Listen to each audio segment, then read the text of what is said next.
While we all have our favorite exercises for each muscle group, they may not be the best. And while the best workout is the one you can stick to, there are some exercises that are objectively better than others.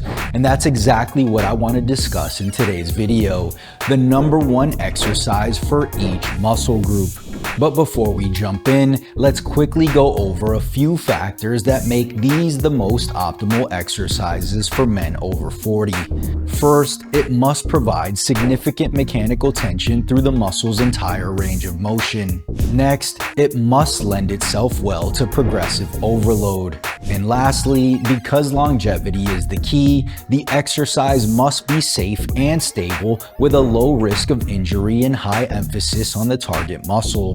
By focusing on exercises that maximize muscle engagement, allow for consistent progression, and provide a safe and stable workout environment, we can create an effective, efficient, and sustainable training routine. So, now that we understand what makes an exercise effective, let's jump into the number one exercise for each muscle group. For the chest, I recommend the converging chest press. The primary function of your chest muscles is horizontal adduction, or bringing your arms toward the midline of your body. The converging chest press allows you to train this function far better than a traditional barbell press. Not only that, but it also provides a superior loaded stretch during the eccentric phase. With your pecs being active throughout the entire exercise, it ensures your chest muscles experience maximal hypertrophy stimulus. Furthermore, the guided motion of the machine makes it significantly more stable than its free weight counterparts. To put it simply, it forces proper technique, ensuring every rep you do is high quality. In addition to its effectiveness and biomechanical soundness, machine chest presses also offer convenience and safety. They allow for easy adjustment of weight, facilitating overload without the need for complex setups or spotters, and the guided motion reduces the risk of injury, particularly when pushing to failure. Next, we have the back, and I recommend the chest-supported dumbbell row. The main function of the upper back muscles is scapular retraction. Thus, anytime we're pulling a weight toward our body horizontally or engaging the traps, rhomboids, rear delts, lats, and teres muscles. The problem with traditional barbell rows, however, is that they allow for the use of momentum to jerk the weight up. Not only that, but studies show that they also create a lot of load on the spine, which isn't good long term. And that's why I recommend a chest-supported variation where you're stabilizing your torso, as this not only removes the ability to cheat, but also eliminates lower back involvement. Not only does this make the movement safe, but it ensures all tension is on the target muscle. And if that wasn't enough, utilizing dumbbells allows for more variation in your grips to better target different areas of the back if needed. By keeping your arms tucked 45 degrees from your torso, you'll be hitting the upper back and the lats equally, while tucking your elbows hit more of the lats, and flaring your elbows shifts the focus to the upper back.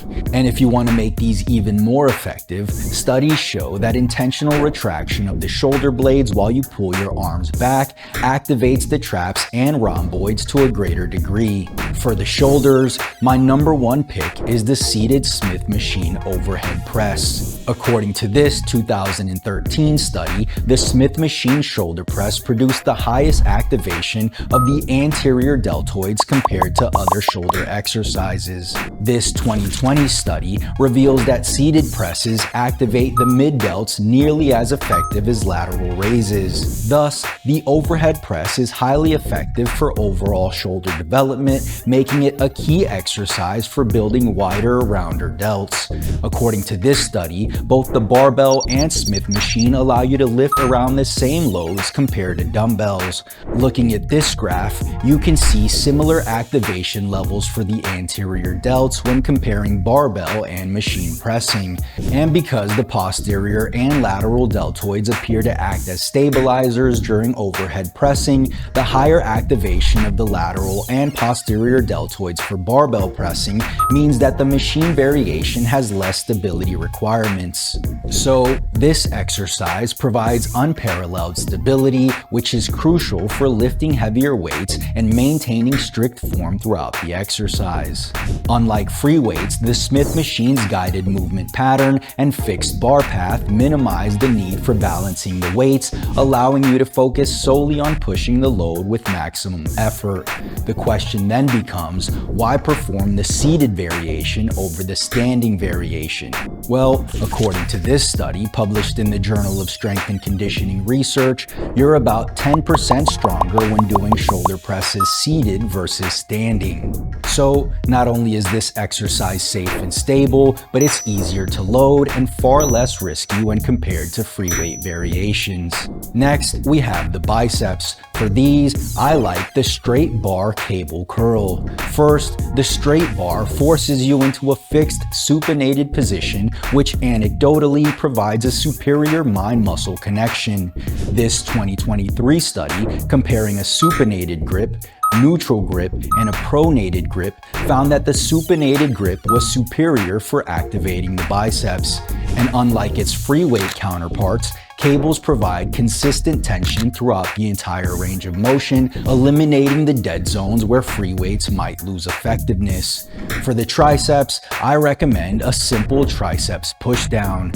Finding effective triceps exercises is easy, but ensuring they're gentle on your elbows and shoulders is crucial. While research favors overhead extensions for their proven effectiveness, they do have a tendency to cause elbow pain over time. In contrast, pushdowns hit all triceps heads well and are generally elbow friendly. Even with heavy loads, this position feels more stable and safer on the joints compared to skull crushers or overhead type movements. And while there are plenty of effective free weight variations, cable machines offer smooth, controlled movements and ensure consistent triceps engagement.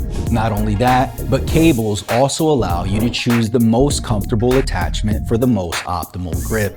Next, we'll move down to the quads. For this muscle, I recommend the leg press. The leg press allows you to safely and easily load the lower body without overly taxing other joints and secondary muscles. It also avoids spinal loading, minimizes lower back strain, and doesn't require a high level of technique proficiency. Overall, it's less fatiguing and less complex to perform than squats, and according to research, it offers similar growth rates. This 2022 study examined the effects of different ranges of motion on muscle hypertrophy with a knee extension exercise.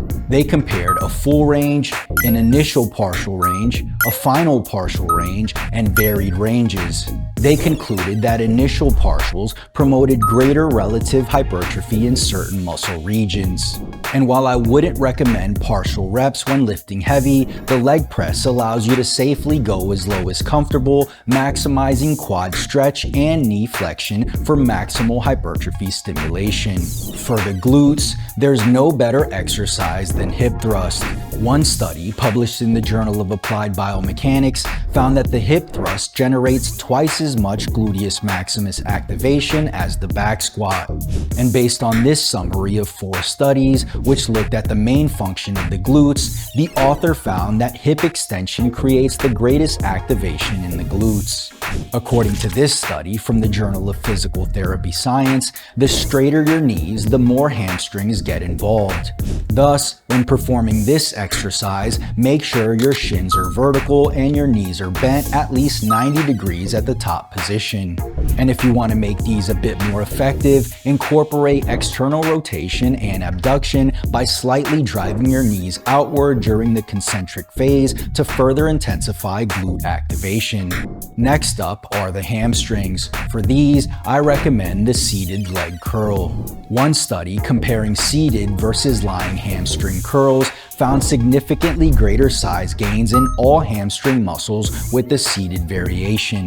This adds to the list of studies finding that training at long muscle lengths promotes better rates of muscle hypertrophy. Moreover, the seated leg curl places less strain on the knee joints. According to this study from the Journal of Orthopedic and Sports Physical Therapy, a forward trunk tilt reduces ACL loading due to increased stretch of the hamstrings, making it the safer choice. Thus, for optimal hamstring development with reduced injury risk, I choose the seated leg curl over the lying variation. And lastly, we have the calves. For these, I recommend standing calf raises. One 2023 study comparing seated versus standing calf raises found that standing calf raises are significantly more effective for growing the gastrocnemius, while the soleus showed similar growth in both positions.